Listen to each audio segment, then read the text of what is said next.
is a way to kind of cheat those matchups. So it makes a lot of sense to go in that direction. That is the question, and we're going to see if we can get it answered here right now, as Dylan Hand and Joe Lossett are both 5-0. Mono green control, mono green, technically, mono green control. Yeah, it's a control deck. Mono green Tron versus Jeskai control is what we're going to watch right now for round number 6. We'll see who's on the play, and we will be underway in just a moment. Interesting decks. I like this new modern take. I think this is really cool. Yeah, Eldrazi this would have been nonsense if Eldrazi were around, but now that Eldrazi is gone and Ancestral Visions is here, we get to see some cool stuff. Eldrazi just a little too powerful and a little bit too disruptive and a little too fast to be eligible for Modern. Not surprised to see some bans. And Ancestral Vision, it's an interesting card because it could make the format move in one of two directions. People have to speed up to beat it before it comes off suspend, or the game slow down and it becomes these attrition card advantage battles. We will start it up. The players should have the green light. We're ready to rock and roll. And here we are. Celestial Colony to start. I don't think we would have seen people register Goblin Dark Dwellers for this event had Ancestral Vision not come off the ban list. It's a Urza's Tower, a Chromatic Star, and Joe is doing Joe things right now. A Sacred Founder here for Dylan. He'll pass the turn back. And of course, this for Joe, this has got to be an easy deck choice, right? Because not only does he get to play disgusting white basics, he gets to play 5 of them. And I didn't even think he owned Forest.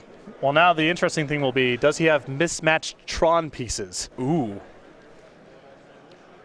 That is quite... the answer is yes, because I see a different Urza's Tower in his hand. Yeah, the white border basic lands already indicate a lack of interest in normal standards and norms for these sort of things. Yeah.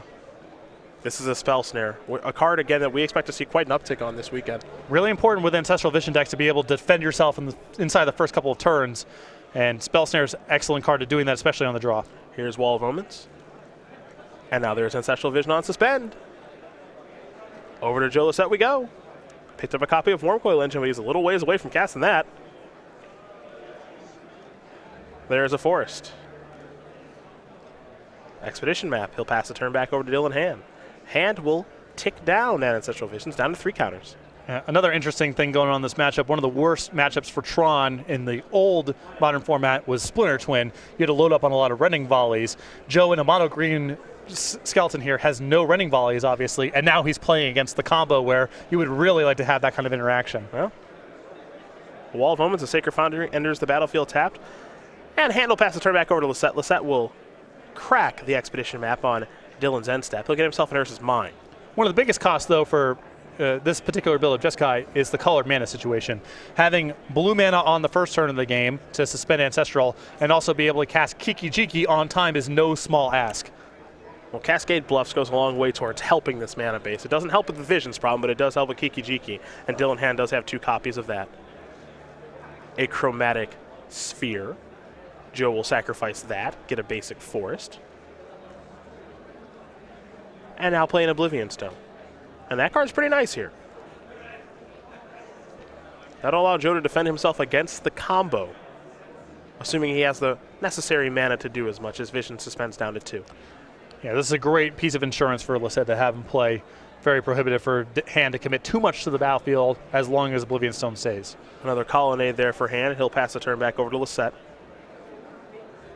Lossett is in search of an Urza's Power Plant now. Looks like for now he'll just play a Ghost Quarter.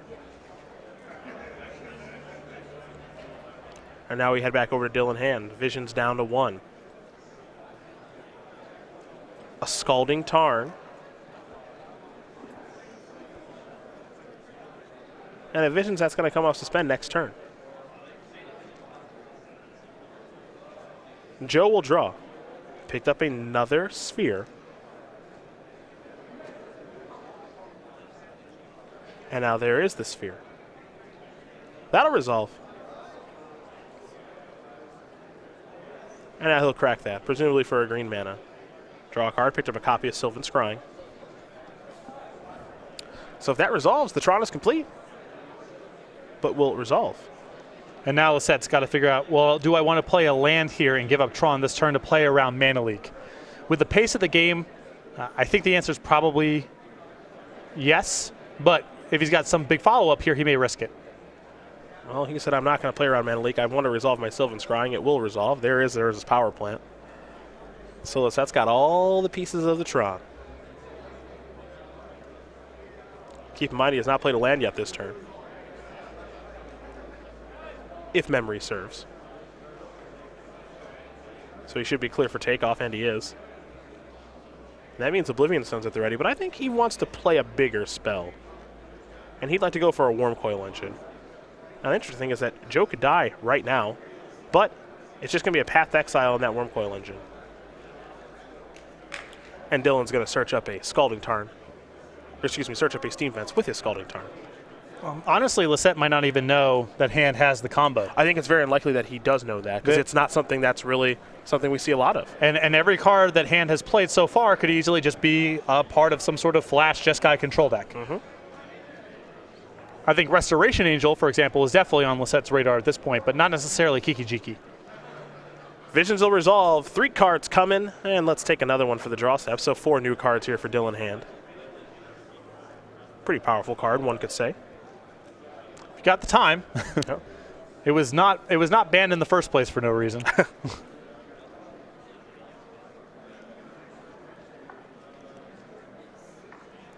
For Dylan, he's just going to pass the turn back. For Joe, he gets to untap. And Ghost Quarter among those lands. Now, he's got access to a boatload of mana. On the upkeep, it looks like it's going to be a Vendilion Click. And Dylan wants to see exactly what Joe is working with here. See the hand. It looks like multiple O-Stones and just a couple of lands over here for Joe Lossett. Another is a tower, a Ghost Quarter, a forest, and it looks like 2 O-Stones. And I think Dylan says, you know what, you can keep those. I think if it was 1 O-Stone, hand might want to take it out of there. But with 2, he's just got to work his way through this, and he has to be concerned about Lossett finding one of his big plays at this point. So he'll just have to play through these O-Stones. Here's an attack for 3. Lossett will take that damage. Fall down to 17. Got a lot of life to work with. Another Ancestral Vision is going to go on suspend for Dylan.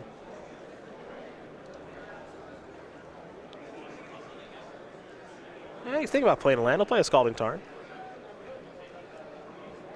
And simply pass the turn back. Lossett will draw.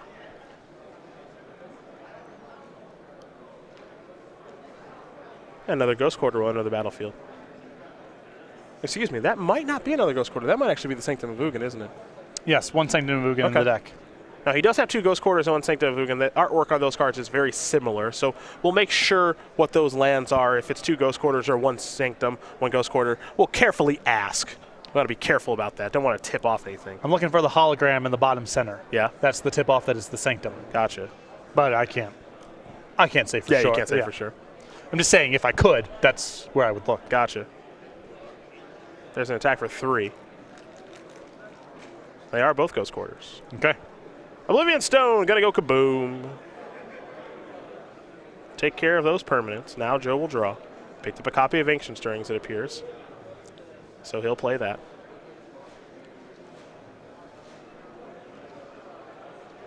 I think hand has the combo rolled up in hand. Now, can't make a move with it just yet because Joe has so many copies of Oblivion Stone, but he is threatening a kill. Hello, Ulamog, how are you? Now, what's interesting here is that if Joe just goes for Ulamog, he could just flat die. Yes. This is going to be just a question of, is the combo on Lossett's radar? If it is, he'll probably just cast the Oblivion Stone and pass and try to keep that up for a while. If he thinks that he's just on some sort of control deck, he might go for Ulamog this turn, and I think that'll get himself killed. There's a Spellskite, which makes sense. You want to lead with that instead of Ulamog. Mm-hmm.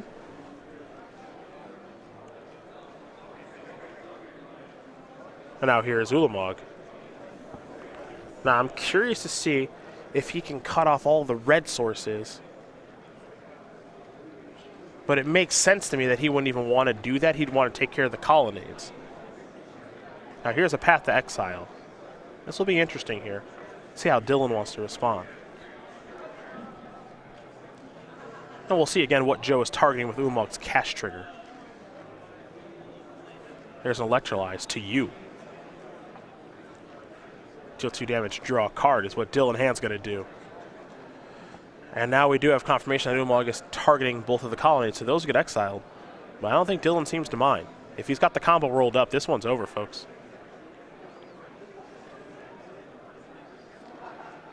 Restoration Angel's here.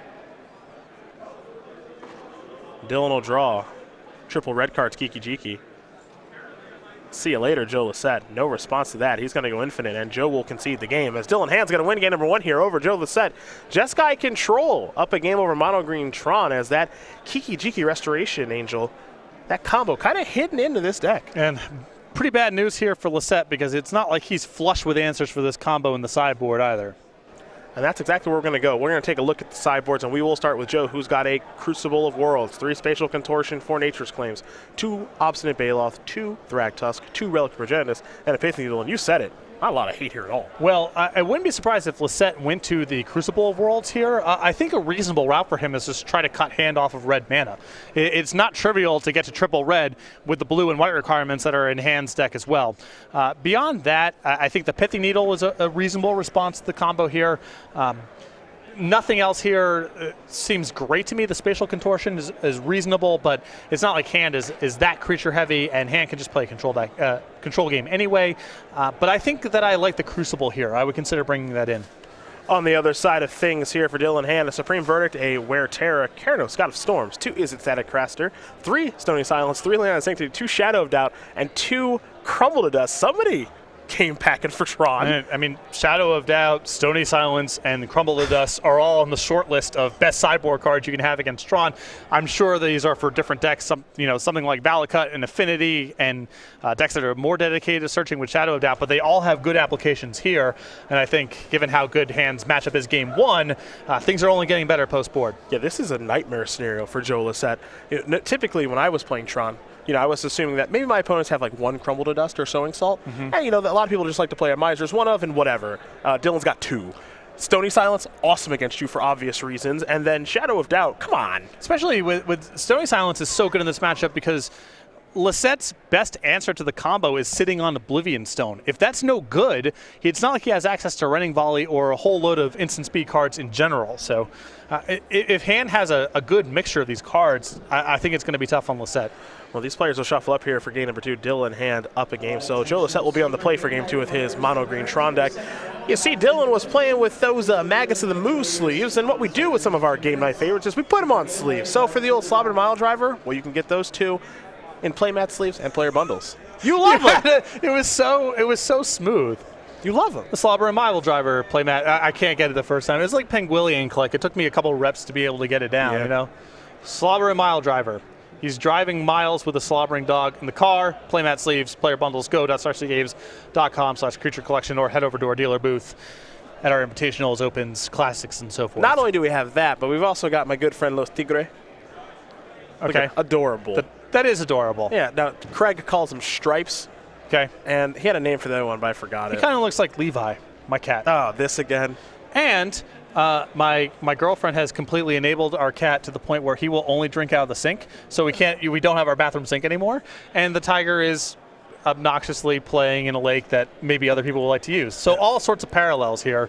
Again, go.starcgames.com/creature collection. Get your hands on Levi, the obnoxious, enabled, but still very adorable tiger. Well, with that, we're going to head back to the match and learn a little more about Joe Lossett very quickly before game number 2 does begin. Joe, of course, experiencing a lot of success. He is the West Coast player that is proving that you really can do it from the West Coast.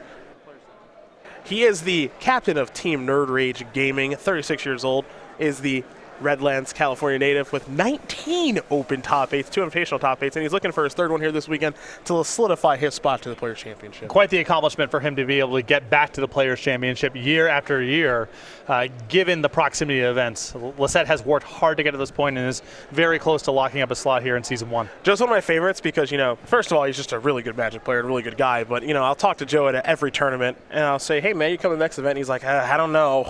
And then he's just there. And he's just always there. He's, I don't know. It's kind of far. I just might spend the weekend at home or something. And then, next event, Joe's just like, hey, what's up? I'm just like, yeah, I thought you weren't going to come. He's like, I figured it out. Yeah. He always figures it out. He always figures out ways to win, too, be it miracles, be it with his standard decks, or with this Tron deck, which is a pretty crazy take, honestly, on Tron. I did not expect this from Joe this weekend. A couple copies of Warping Whale in the deck, too. Not surprising to see that card show up a little bit in Tron strategies. I know when that card got previewed, people were expecting it to show up actually as an answer to Splinter Twin, but then Splinter Twin got banned. And still versatile enough to show up. Yeah, it's got 3 lines.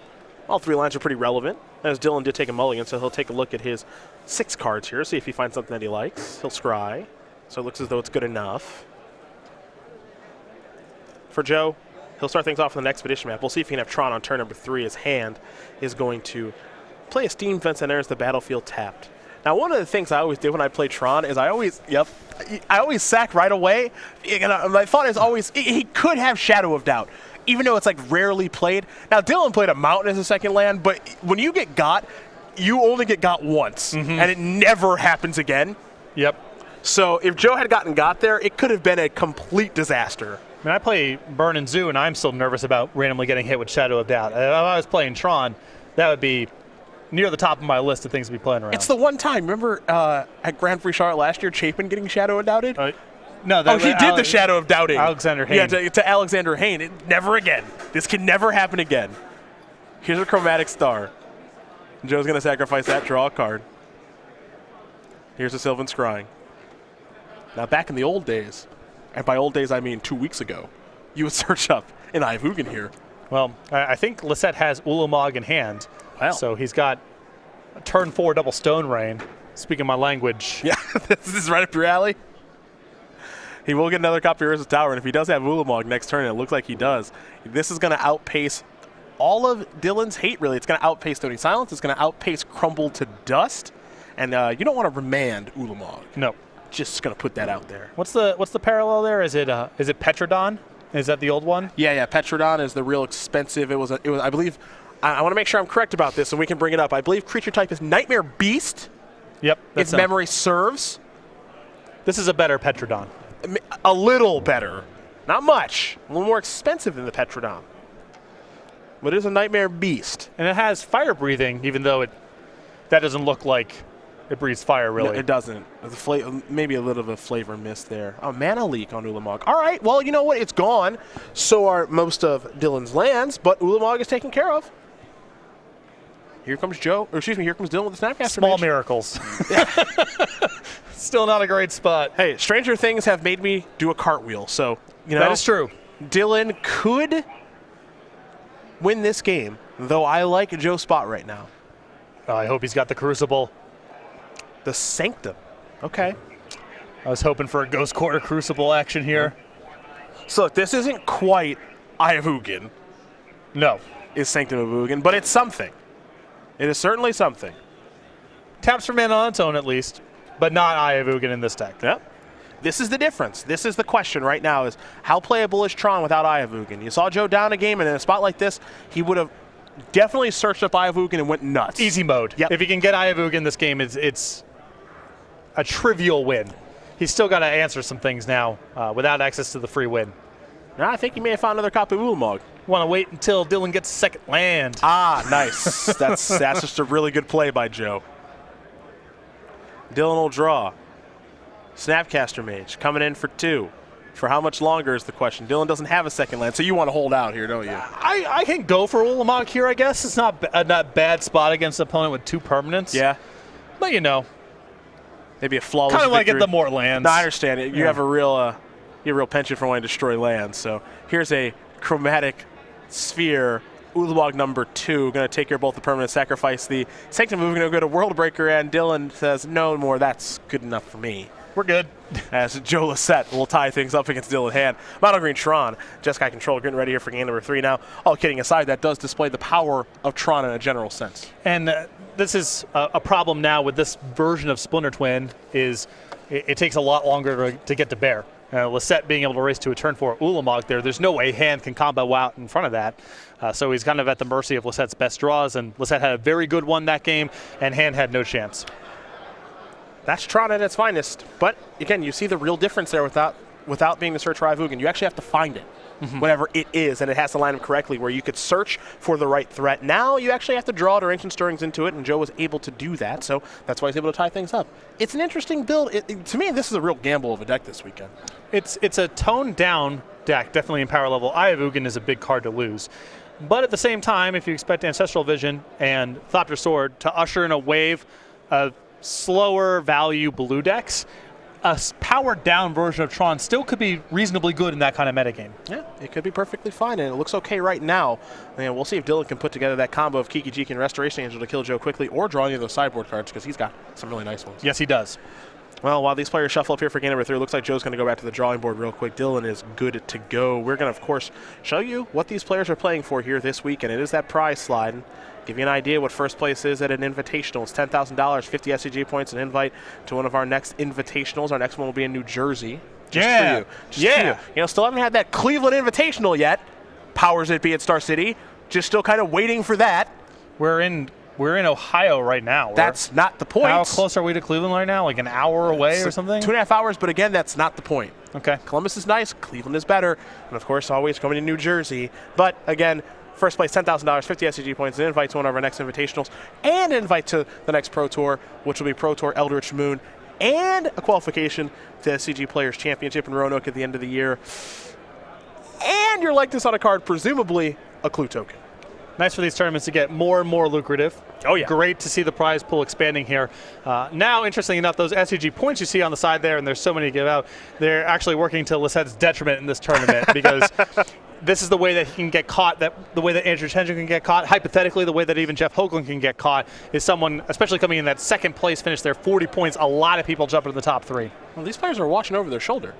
Joe Lossett, Andrew Tendron, Jeff is kind of breathing easy, but let's say Jeff picks up a losses round. All of a sudden, he's 3-3. If you don't day 2, you don't walk away from this tournament feeling good if the people 4 through X are all hanging around there having good tournament performances. Yeah, you ask yourself, what's the likelihood that someone could make a run and actually catch one of these guys? Well, we saw it at both of our Season 4 invitationals. I mean, Jeff has basically been in first place from bell to bell. Yeah. He's been in first place the whole time, and he can still get upended this weekend. He's not out of the woods just yet. It'll take a lot, but it certainly can happen as both these players do take a look at their opening hand. But if you talk to Joe Lossett, and Nick Miller did a great write-up about this as Dylan's going to take a mulligan. Joe said, if I qualify this season, that's great. But my goal is just to qualify for the Players' Championship, period. So if it doesn't happen this season, maybe it'll happen next season. Maybe it'll happen overall at the end of the year. But I just want to go back.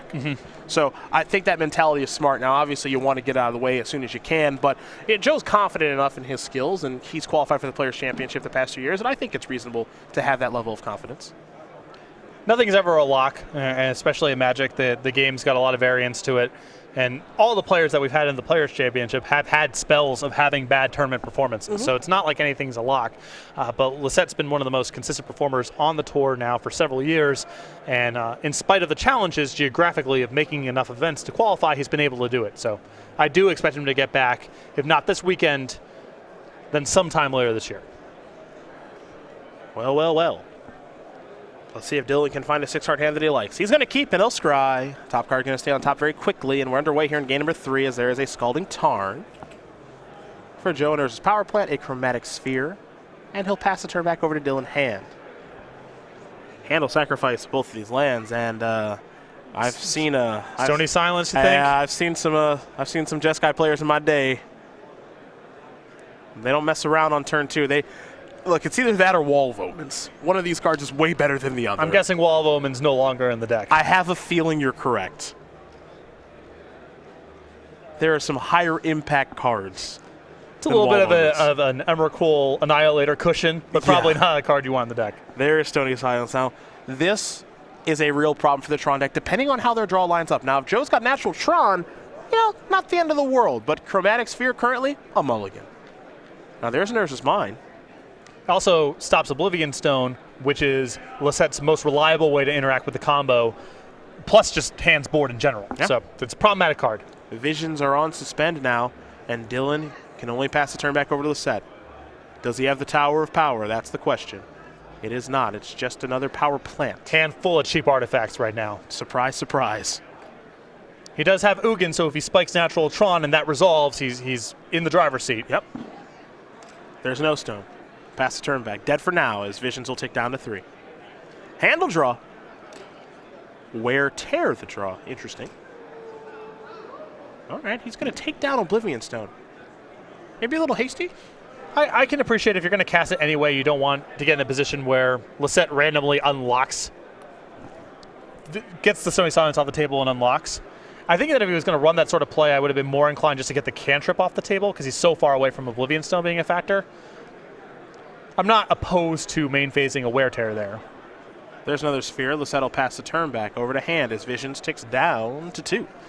There's land number 3 for Dylan. It's an island. He'll pass the turn back over to Joe. Joe looking to spike a tower. Now, if hand can get to crumble the dust, the game's probably over. Yeah, most likely. That's asking too much to break out of. Now with those Visions there? Yeah. Yeah, that's it. A star. Joe will pass the turn back. Lightning Bolt, we're going upstairs. Oh, okay. Snapcaster Mage the draw. Now, I know Dylan's got another red card in his hand. I don't know which one it is, but he's got a red card in there. Ah, it's a forest, not a Ursa's Tower.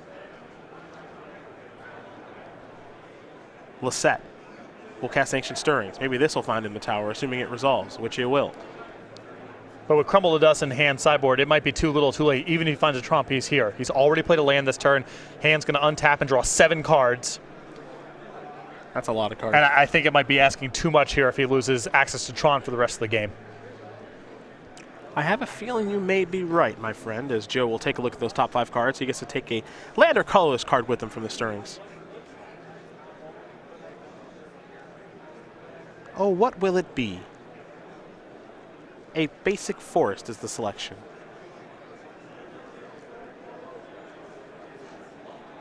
Does Joe have another artifact to play? Does he even want to play another one? Here's a Snapcaster Mage. Lightning Bolt you.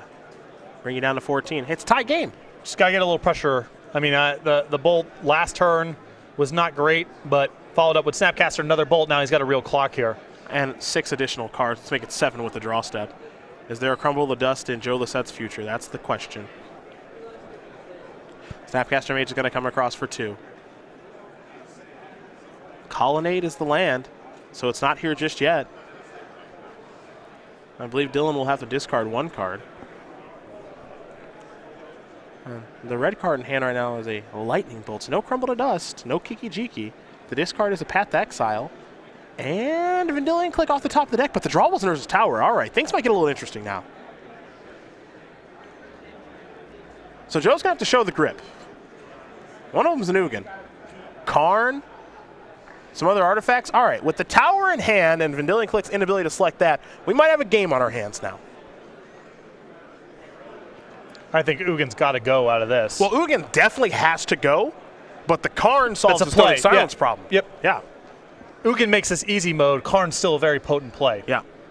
Now, Joe, his Ugin count, I think, just 1. He has 1 copy. Okay. Now, they get to draw a card, of course. And I think the Tower of Power has got to be the land here. Karn can take care of the Stony, and then we'll see where he wants to go from there. If he even wants to take care of the Stony right now, I find it hard to believe that he wouldn't want to.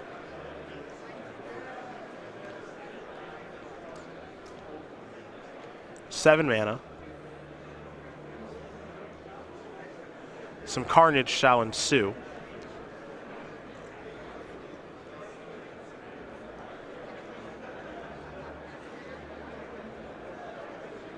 Though again, I'm curious to see how Joe wants to use the powerful Planeswalker. He also has a copy of Pithing Needle in hand. Down to 3. All right, Stony Silence down.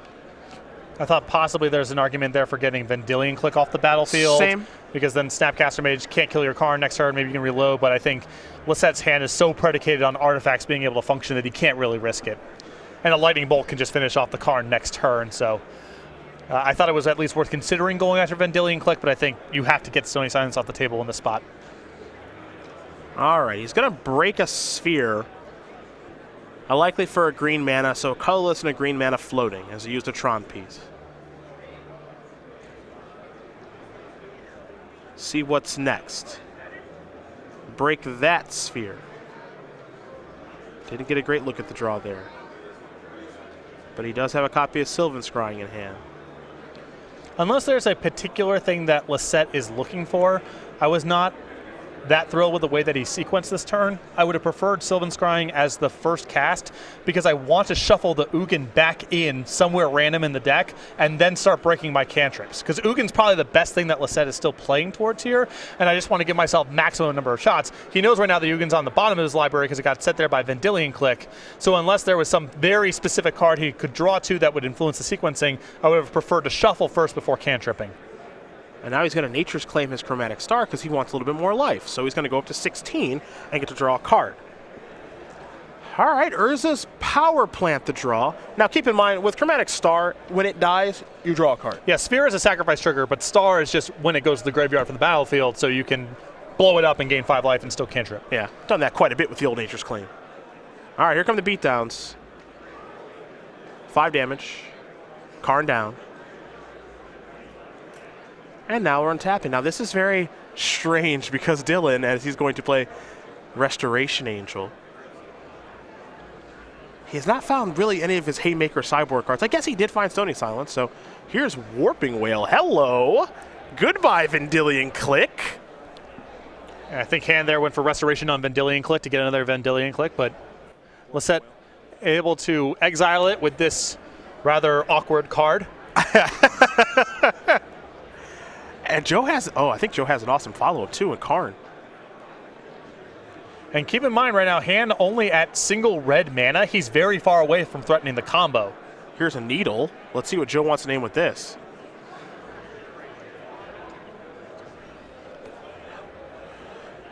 He'll get confirmation here in just a moment. All right, he's going to name Colonnade. Stop the creature land from doing anything. Now he's going to play Karn, which triggers Sanctum, which is going to find, oh boy, could be Ulamog. Yes. Goodbye, Restoration Angel. This would be one heck of a comeback. Yeah, once Lossett got out of the stranglehold there of Stony Silence, Hand has not been putting a lot of pressure or being that disruptive. And Lossett with the green light here, his deck's much more powerful. Had to resolve 2 visions this game. Now there's a Relic. He'll use that. Dylan will have to remove something from the graveyard. So Scalding Tarn exiled. Now we head Dylan's way.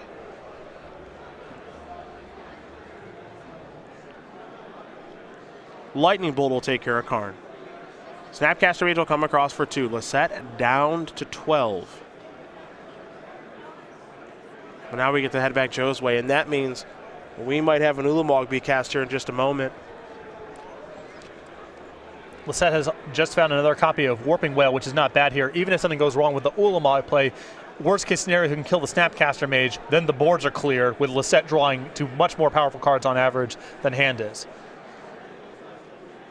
That's a lot of mana, 10 of it, of course. Here is Ulamog. Cast trigger, we'll see what Joe wants to target. Remember, those Colonnades are taken care of because of the Pithing Needle. I'm imagining here that it's Steam Vents and one of the blue-white duels. Okay. I was thinking Steam Vents plus Snapcaster Mage could be an option here. I think Steam Vents is the one that we agree on, though. Yeah. That's got to go. Cut him off a red for sure. Yeah.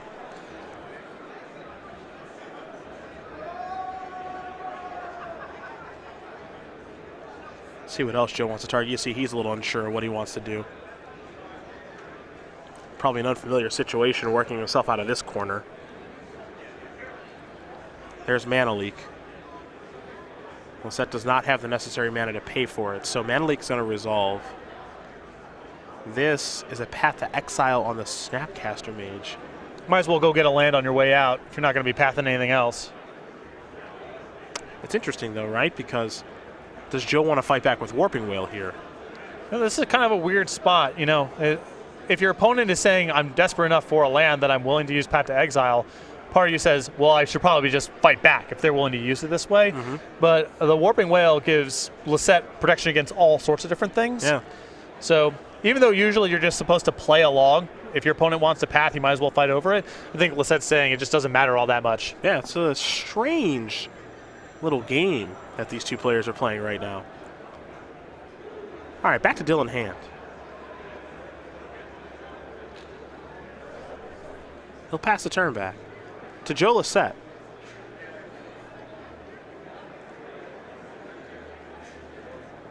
Relic activation.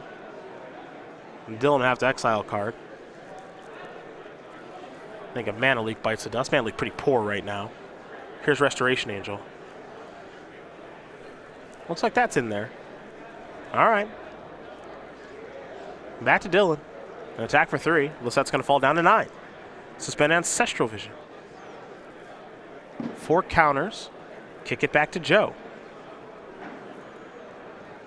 Now, if you've ever been wondering what's life like for a Tron player without Ayavugan, you see it right now. This is another game that would have been trivial to win if that card was available in Lossett's list. Warping Whale in hand. What's Joe thinking here? Looks like he might sacrifice the relic. He's going to activate it first. Now he'll sacrifice it. Graveyards are exiled. And looks like it's a draw card. Didn't get a great look. We have a Chromatic Sphere was the draw. Well, that's a redraw. There are worse spots. It's a nice thing about Tron, even though it doesn't have all that many payoff cards, it's so redundant. So many cycling cards and Ancient Stirrings to that end. Get a lot of looks at the same stuff. There's Karn Liberated. Cryptic Command. We'll take care of that, and hand will draw. The follow-up is the Sphere. Joe will sack the Sphere, and now he'll draw a card. Oblivion Stone was the draw, though I'm curious if he wants to cast it right now. It does leave it open to an artifact removal spell, but he will. Well, I think that Lossette's not necessarily concerned with this getting tagged by a removal spell, because it's not clear he can even afford to break it in the first place. He does lose his Pithing Needle in that scenario, and the Pithing Needle is holding down the Colonnade. That Lossett doesn't answer that cleanly right now. Now, it looks like Dylan did forget to remove a counter from Ancestral Vision. Now, that's your own trigger. So if you miss that, you miss it, and it stays on 4. Not sure how much that's going to matter this game, but it's not something you want to miss. But again, this is kind of what we saw a little bit in Standard. Players have to get used to playing with werewolves now. Got to get used to the suspend cards being back as well.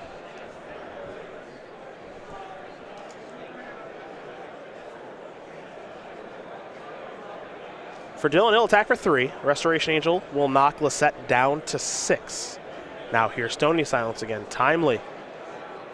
As we head back over to Joe Lossett, who will draw a card.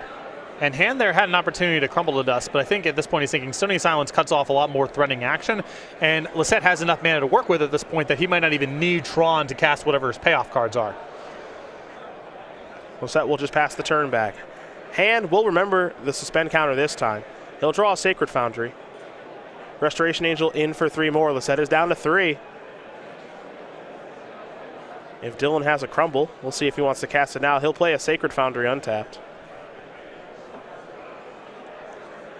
And now he will play Crumble to Dust.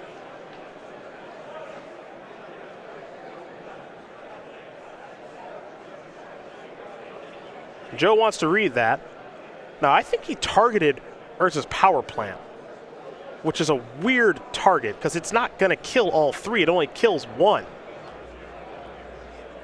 Yeah, it is just a Stone Ring. Yeah, it's not. And then you get to lobotomy everything else, but it's not like get every copy of non-basic land X and exile. Yeah, so he would have wanted to target Tower or Mine, anything but the Power Plant, because he's only going to kill 1 of those, so Joe still has Tron online. You see, Lossett with Warping Whale, he could have used to counter it and didn't even bother. Yeah, because it's such a weird selection. So now all of a sudden, Joe doesn't have to use his Warping Whale, and if he spikes Ulamog or Ugin here, we got an interesting game.